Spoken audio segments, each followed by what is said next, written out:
Julius Temuyi, reaching out from the media department of the SMA Fathers in Tenafly, New Jersey.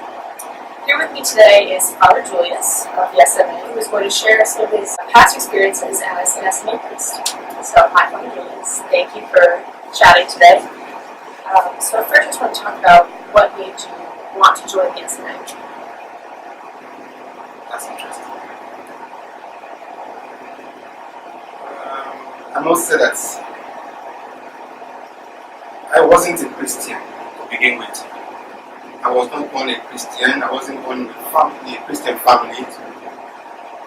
My parents were not Christians. I was born in a family in which we worship African God. To simplify it, we were adepts of African traditional religion.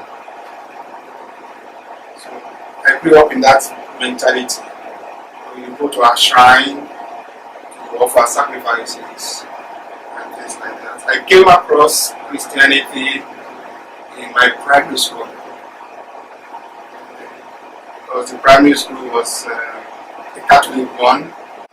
So finally I decided to join the Catholic class, not knowing what I was going into because I was 9 years old. So the Catholic class lasted 2 years. So at the end of the classes, 2 years later, the parish priest, the Reverend Father Eddie Hartnett, an Irishman, came along and had a test for all the catechumens, and I passed. So I was invited for baptism, and I went. I didn't tell my parents, and I was baptized on the 9th of June 1977 without informing my parents because I knew they were going to refuse. So I didn't tell them. So that was how I came across Christianism and Catholicism. So I was the first Catholic in my family and the first Christian to say in my family. And a few days after my baptism, I was thrown out from the family. I was rejected. I was disowned, if I may use that word. So I ran to the parish, and the priest welcomed me. It became a very big case, a court case, a police case. But I didn't return to my family anyway. I didn't return until 15 years later, at the death of my father. So I was called upon and I went. Happily enough, he asked for baptism on his deathbed and he was baptized. So, maybe the second Christian and Catholic in the family, but he died a few days later after the baptism. From there, I went to school, to secondary school, to the minor seminary. They were still not happy with me going to the minor seminary, so I came back home. After 3 years in the minor seminary, I came back home and I continued in the local secondary school, but I wasn't happy. I wasn't happy enough. I asked to return to the minor seminary, which I did. My parish priest assisted me and I went back. So I made my results and I decided to join the SMS. Now, why did I join the SMS? That's a very good question. Initially, I wanted to go into the diocese, and I had gone to see the diocesan vocation director.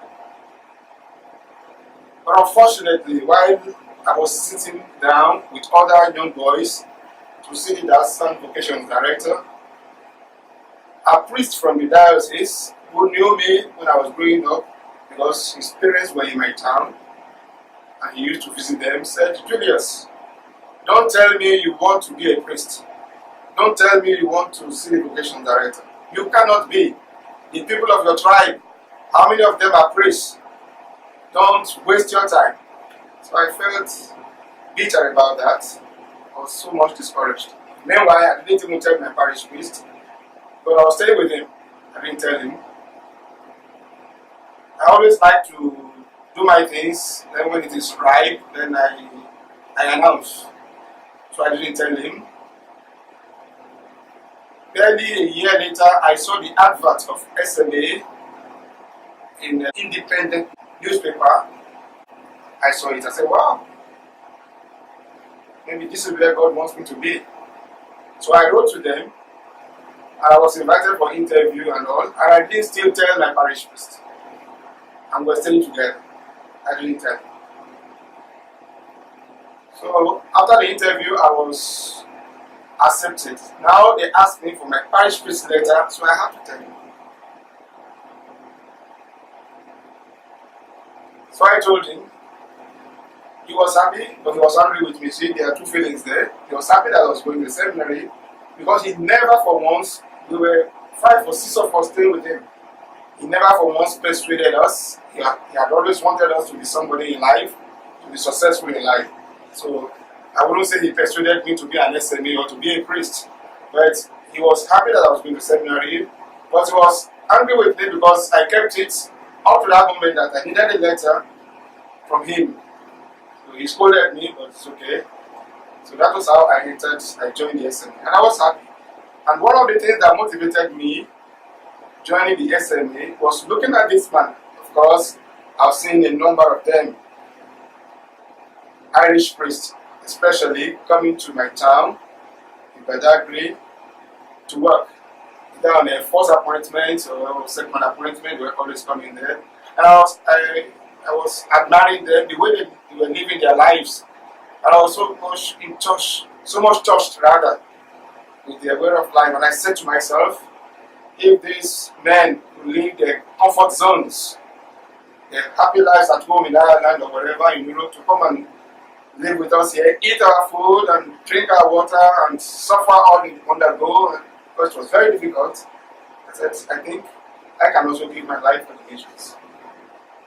I said, I should follow them. I think God wants me there. And I think I'll be happy here being with them. So I was not so much disappointed that I didn't go into the diocese any longer, even though I put a big cross on it. So I decided, I said, let me go with the Society of African Bishops. I didn't even give it a second thought. I said, that is where God wants me to be. That is where I want. So that was how I became a member of the Society of African Bishops for the past 20 years. Going off of that, it seems like there have been a few obstacles that got you to where you are today. But the position must be very rewarding in the end. Have there been any hardships or certain obstacles that you face that sometimes make you question your decision or your work that you do? Obstacles, when I entered the seminary, there weren't obstacles and such. I was happy. The one thing with me is that when I have a plan, something to do in mind, I don't like broadcasting it, making people to know before I do it. I like to go ahead first. When I see that success is coming, then I can now tell you, okay, something is happening. So during my formation time, for us it was a difficult time, but we felt formators were difficult. They were all Irish. In Nigeria, they were all Irish, with one American, Ed Galvin. It was the only American we had. We never had, my group were the 5th group of Nigerians. So I would know all the first Africans who joined the SMA. So I fall into the 5th group. We saw it as if, I must be honest here, certain things they were doing, we think that maybe because we are not Europeans like themselves, so they were eating differently and doing things differently. We eat our local food and things like that. But all the same, we kept our mouths shut and we were following gradually what they were teaching us. My group, we never had any African as a formator. No. We had Irish, American, Italian, French, and that was a Canadian also, one Canadian. Can you talk a little bit about your countries of mission? Yeah, that's another interesting one. I was ordained on the 4th of July 1998. The same day America celebrates birthday. So it's a very great day. Yeah. There were 3 of us, SMAs, again the same day. Martin Lungu also is working in the Ivory Coast, Cote d'Ivoire as they call it in French. Colonel Mario Abi and a classmate working in Nigeria, and myself. My first appointment was to the Democratic Republic of Congo. It was during the war between Kabila and Hutu. I arrived in Kinshasa on the 24th of November 1998. Normally, I should have arrived before then, but I couldn't go because of the war. So I had to wait a bit. Finally, I went. On my arrival, I discovered that one of my bags was missing. So that was the first baptism I received. Though I had a classmate from that country, Father Alain Bikini, who was at the airport to welcome me, and I was very happy meeting him. He made me feel at home. He was posted elsewhere. So that was the first baptism I received. So I waited in Kinshasa for a few days. So we flew to Kikwit. Because it was during war, there was no road again. No road at all. And all bridges have been broken by bombs and, bastardized everything. So we had to travel by air. There was this air company they call Malu, M-A-L-U. They were the ones flying Kikwit. I was posted to the diocese of Kikwit, which was about 500 kilometers from Kinshasa. We could go by road, but we couldn't go because the roads were not in existence. So we flew with my parish priest, Father Roger Nicole from the Lions province. So when we got there, we were about 5 or 6 priests in the plane, small plane, with some religious sisters. So when we got to Kikwit, we couldn't land. We were told that we just discovered that we were already in Kikwit and this one is not landing. I was just arriving for the first time. I was trembling all the time. I didn't know what was happening. So we were told the pilot now announced that we couldn't land because there was a kind of danger and that we should just be quiet, everything would be in order. And finally, about half an hour later, then he landed. And immediately he landed, a number of soldiers around the plane, and he just took us straight to somewhere. I couldn't understand what was happening. I received the first shock of the loss of my bag, and this is the next one. So he took us into a room and started questioning us. Where are you coming from? What are you coming to do? So many questions, embarrassing questions. And I didn't know. I felt like returning the next day. So, only for them to inform us that there were soldiers in the ambush and they had been ordered that any plane flying around that side should be brought down. And it was the bishop, Edward Mununu, the bishop of Kikwit, who sent message to the aerodrome that those in the plane, first of all, that the plane is a passenger plane, it's not a rebel plane, and that those in the plane were his men and women, his race and religious, so they are harmless. So that was one big shock for me. But we overcame it, praying for things to work out. So I thought I was going to stay in Kikwit itself. Now we had the parish in Kikwit, St. Mary's Parish, where one Father Sebastian Efe was working. So to get rid of the trauma of the journey from Kikwit to Kinshasa to Kikwit, I had to say, let us just take it easy, let's wait for some days. So we waited for some days in Kikwit. Then Father Roger Nicole was now ready with his Land Cruiser 4x4, because I didn't know anything about all this that time. So we started the journey, I think, on the 21st, 22nd thereabout. to my mission ground, which was about 240 kilometers from Kipit. So we started the journey early in the morning. I thought we'll be arriving in the next maybe 3-4 hours. But we didn't arrive on the 24th.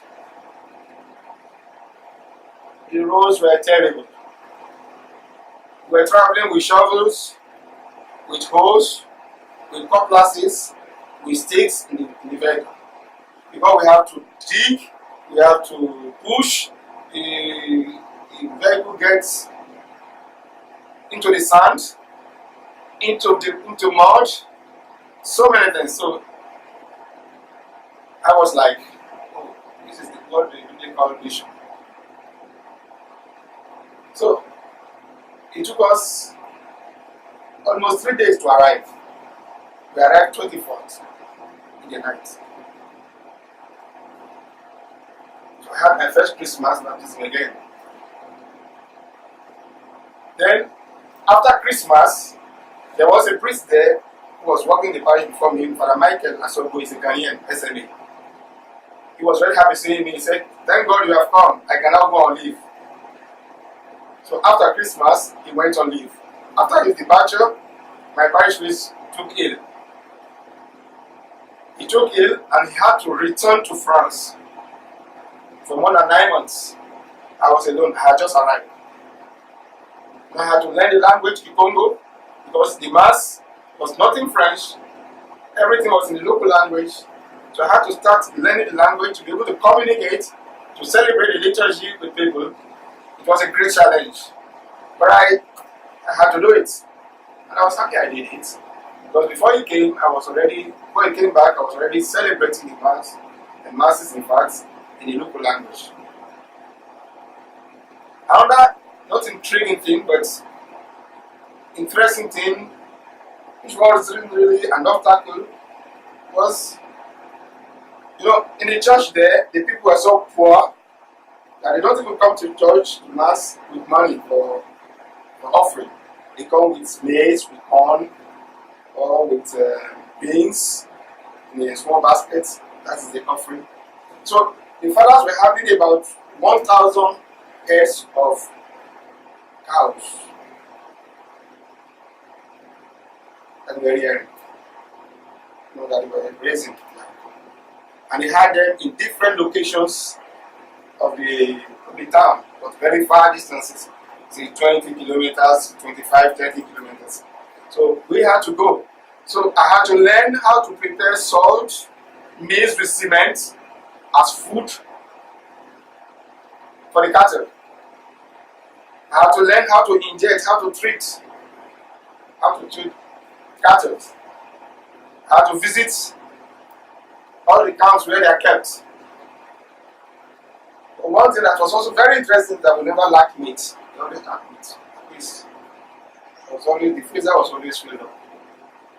But these were special experiences that really formed me along the line, that made me to understand that everything shouldn't be the way it is where I'm coming from. People with different experiences, different way of life, different way of handling things, and so on. With those challenges that might scare some people away, how did they kind of motivate you to keep going back and doing the work? In fact, after me, nobody went there. After me, we closed the mission. Because Father Sebastian Efe was at 240 kilometers from where I was, Kimbongo, is the name of the village where I was, took ill also. I had to go back to France. My parish priest was ill. In fact, he was electrocuted, so it touched his heart. So he couldn't stay long in a remote area. So we were advised to move all of us to Kinshasa. So I was the last to go there. But one thing also frightened me was that when I arrived, I was told that one priest from Belgium, who was working in the same parish as myself, was killed there in the parish by rebels. So for weeks I was not sleeping. I was like, rebels will come, rebels will come, rebels will never come. So nobody worked there again after the left diocese for the diocese campus. And we all went to Kinshasa. We started a new parish. So, on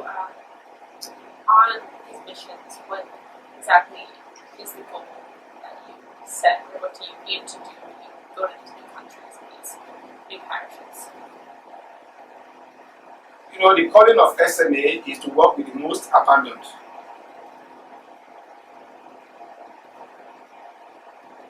Normally, we go to where people would naturally wouldn't go to. People who are still searching. And how do we do this? We go into many things, maybe education, maybe trying to get them water by sinking a borehole or digging wells, by getting teachers, by building dispensaries, maternity homes, making them more human beings, because they are like second-class human beings. Not that we don't work in towns, we work in towns too. But even when we work in towns, we work with, we still have behind our minds that we are bringing Christ to people for the first time. That's our mission. So that people can also experience Christ as the one who loves, as the one who cares through us. So that's why when in Bongo they were coming with whatever they had for offering, I was happy about it. I was very happy. That's what they have. That's what they are offering. But we can now make them to be better off. When they go to school, then they can maybe end up in university and become somebody else. That's our goal. I came out from that. I was sent to primary school, secondary school by my parish priest, and he did everything for me. So if I'm a priest today, thanks to him. So we have that in mind, that those we work with, we must uplift them from where they are to somewhere else in life. That's our goal, our target. And when you go to these new countries, do you feel welcome? Do you feel like you get your message across in the way that you want people to perceive it? One thing I've always had in mind, and I thank God for a particular gift that He gave me, and that's the gift of languages. Wherever I go to, I try to learn their language, because I firmly believe that when you speak the language of the other, you break all barriers. He will love you. He will come close to you, because you are like one of them. So I spent 6 years in Kinshasa. I speak 2 languages fluently till today, Kikongo and Lingala. And even Congolese priests, when we are talking, people feel I'm from Congo. I'm not. But I speak the 2 languages very well. That has made me very close to them till date. So when you speak the language of the other, you create an environment of trust and of love, and you make yourself welcome and accepted. Other places I've worked, I speak the languages too. I worked in the north of Benin. That's from 2003 to 2010, 7 years. I managed to speak their language. I celebrated the liturgy in their language, which created an atmosphere of trust.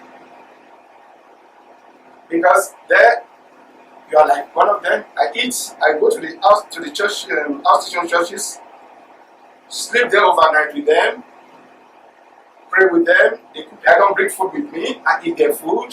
I'm careful though. I eat their food, do everything with them, use their water, and they're happy. This is one of us. These people, they live in mountains. They are called Itanica, Taneka. Itanica people. They live in the mountains. They have special way of doing things. That was an original situation of mission work. And we go to meet them in the mountains. talk to them, stay with them, eat with them. They're happy.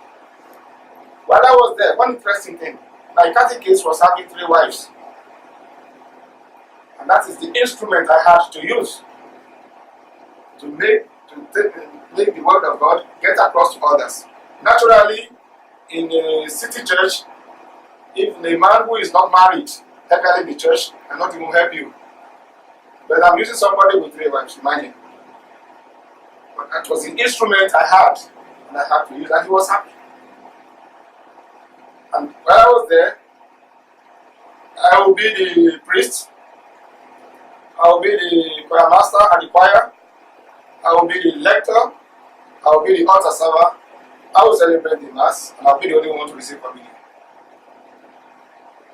But I was not discouraged.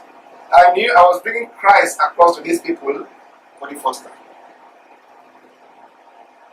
And they are very happy. Before I left there, we had a number of baptisms, a number of converts. They had a tradition that was a bit barbaric. We tried to penetrate that tradition or that culture. I wouldn't say we failed. We didn't fail because men are still there. It is that they have circumcision. And they are circumcised at adult age. And every male adult must pass through it. Even if you were circumcised before as a child, as a baby, you must still undergo that initiation. And it is done on a mountain in the month of February when the sun is very hot. And it is done 300 male men the same day in public with one knife. It is done. They are circumcised a knife, the same knife for 300 persons. So you can imagine blood, full of blood everywhere, and they don't mind. And after that, they come back to the church for treatment. Because the church is like the voice of the voiceless. So we tried to penetrate that culture, to bring Christ into that. That's what interests us, to bring Christ into that culture. And I think we succeeded to some extent because we have some of them were baptized, some who even got married in the church. So it's a thing of joy. So our target, as I said, is getting across to the people, making something interesting out of them.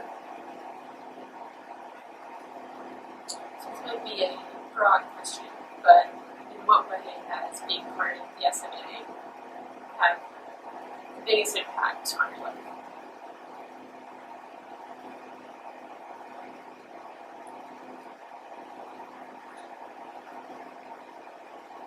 Yes, SMA. I knew SMA fathers as a child, I would say. I met them as a child. I lived with them even before I ever thought of going to seminary.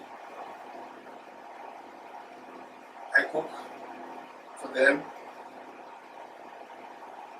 When they come for their meetings, I was always around. I would say in a great way, I admired them, and they had a great deal of impact on the way I do things even today. I've always admired these men who have come from far to evangelize us. And when you look in a small digression, I come from a town in Nigeria where the gospel was first preached in Nigeria. That's where I come from. They call my town the cradle of Christianity. The Methodists came in 1842, followed by the Anglicans.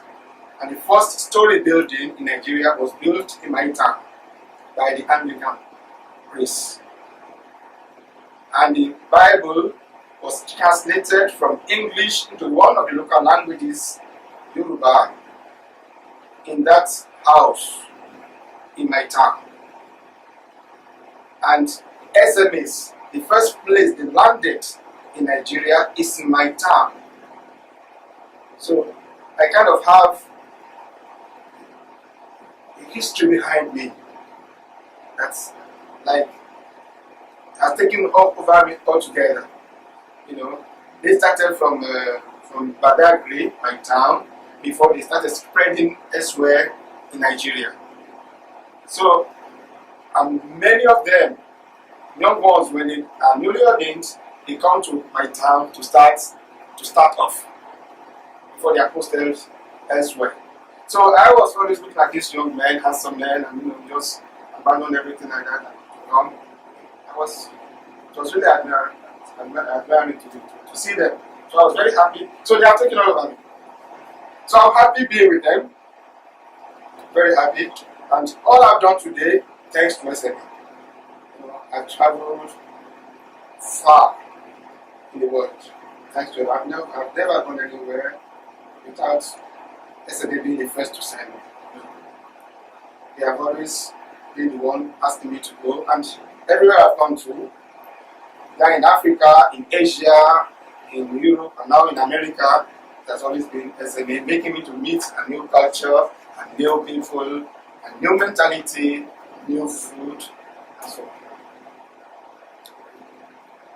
Well, thank you so much for sharing.